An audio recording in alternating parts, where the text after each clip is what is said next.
Assalamualaikum warahmatullahi wabarakatuh. Kami dari kelas Testing and Implementation Teknik Informatika UHAMKA dengan dosen pembimbing Bapak Firman Nur Hasan.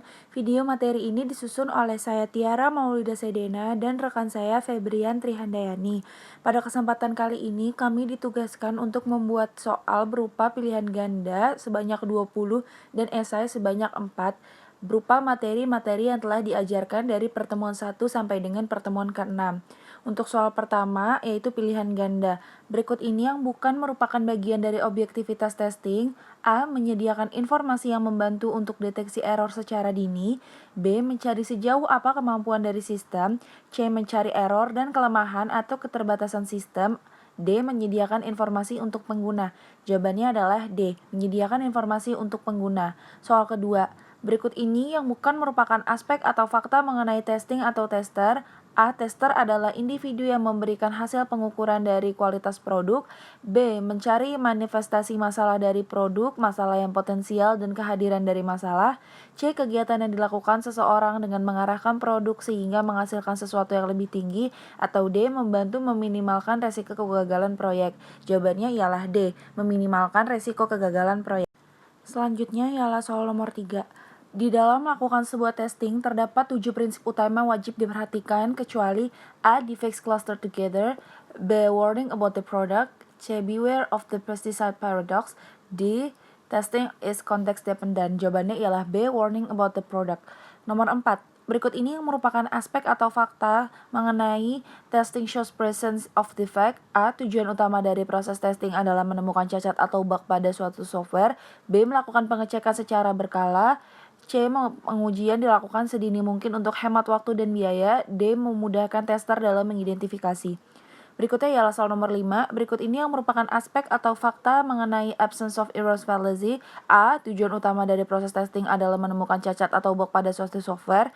B. Jika sistem yang dibangun tidak dapat digunakan dan tidak memenuhi kebutuhan dan harapan dari pengguna, maka kemudian menemukan dan perbaiki cacat tidak akan berguna sama sekali. C. Pengujian dilakukan sedini mungkin untuk hemat waktu dan biaya. Atau D. Memudahkan tester dalam mengidentifikasi. Jawabannya adalah A. Tujuan utama dari proses testing adalah menemukan cacat atau bug pada suatu software. Berikutnya nomor 5. Berikut ini yang merupakan aspek atau fakta mengenai absence of errors fallacy. A. Tujuan utama dari proses testing adalah menemukan cacat atau bug pada suatu software. B. Jika sistem yang dibangun tidak dapat digunakan dan tidak memenuhi kebutuhan dan harapan dari pengguna, maka kemudian menemukan dan perbaiki cacat tidak akan berguna sama sekali. C. Pengujian dilakukan sedini mungkin untuk hemat waktu dan biaya. D. Memindahkan tester dalam mengidentifikasi. Jawabannya ialah B. Untuk nomor 6, salah satu kemampuan tester yang menjadi permintaan pada umumnya ialah pengetahuan akan pendekatan testing. Lalu di bawah ini yang manakah yang bukan merupakan bagiannya? A. GUI testing. B. Functional testing. C. End-to-end testing. Atau D. Telekom. Jawabannya ialah D. Berikutnya ialah nomor 7. Berikut ini yang bukan merupakan aspek atau fakta mengenai pemahaman terhadap metodologi dalam kemampuan tester yang menjadi permintaan adalah A. Pengembangan rencana tes. B. Miliki kemampuan komunikasi yang baik. C. Standar tes. D. Dokumentasi tes. Jawabannya ialah B. Miliki kemampuan komunikasi yang baik.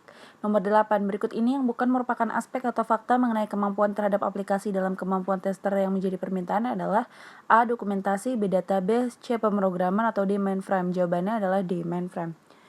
Berikutnya ialah nomor 9.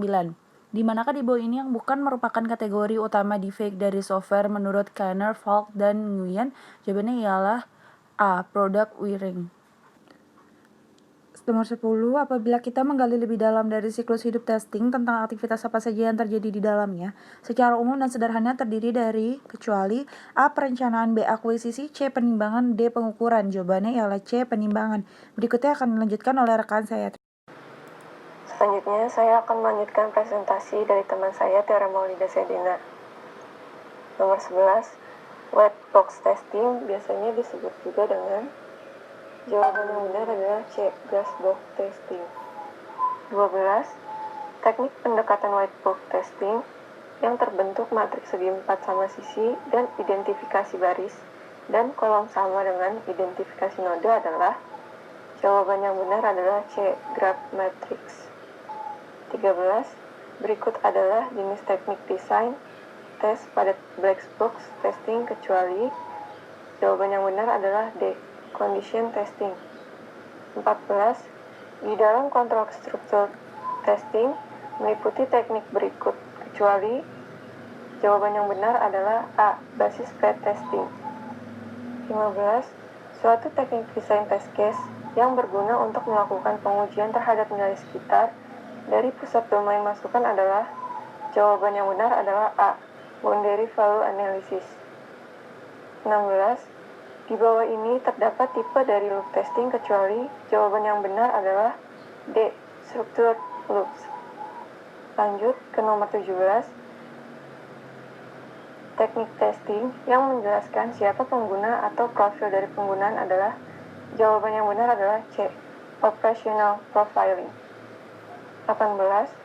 Berdasarkan layar penggunaannya, teknik tes yang mendeskripsikan fungsi dan fitur adalah C. Functional analysis. Lanjut ke nomor 19. Teknik testing yang sangat berguna untuk sistem yang menggunakan metode baris perintah untuk cara pengaksesannya adalah jawaban yang benar adalah A. Syntax testing. Lalu lanjut ke soal PG yang terakhir. Berdasarkan pada area penggunaannya, teknik tes yang menggunakan sejumlah besar populasi item yang sama adalah jawaban yang benar adalah B. Statistical sampling. Berikutnya ialah untuk soal esai pertama. Jelaskan objektivitas dari testing secara umum. Jawabannya adalah untuk melakukan verifikasi, validasi, dan deteksi error untuk menemukan masalah, dan tujuan dari penemuan ini adalah untuk membenahinya. Berikutnya ialah soal kedua, sudut pandang testing yang tepat ialah jawabannya yaitu dengan menyediakan suatu siklus hidup testing secara lengkap yang merupakan suatu bagian dan menjadi satu kesatuan di dalam siklus hidup software secara keseluruhan. Lanjut ke soal esai nomor 3. Sebutkan faktor resiko yang menentukan prioritas kebutuhan sistem. Jawabannya 1. Resiko operasi bisnis. 2. Sejarah terjadinya defek area yang baru. 3. Visibilitas dan akibat pada pelanggan. Selanjutnya nomor 4. Sebutkan 3 kategori error yang akan diketahui melalui metode black box testing. Jawabannya, yang pertama, fungsi yang hilang atau tak benar. Yang kedua, error dari antarmuka. Yang terakhir, error dari kinerja atau tingkah laku. Sekian presentasi dari kami, kurang lebihnya mohon maaf. Wassalamualaikum warahmatullahi wabarakatuh.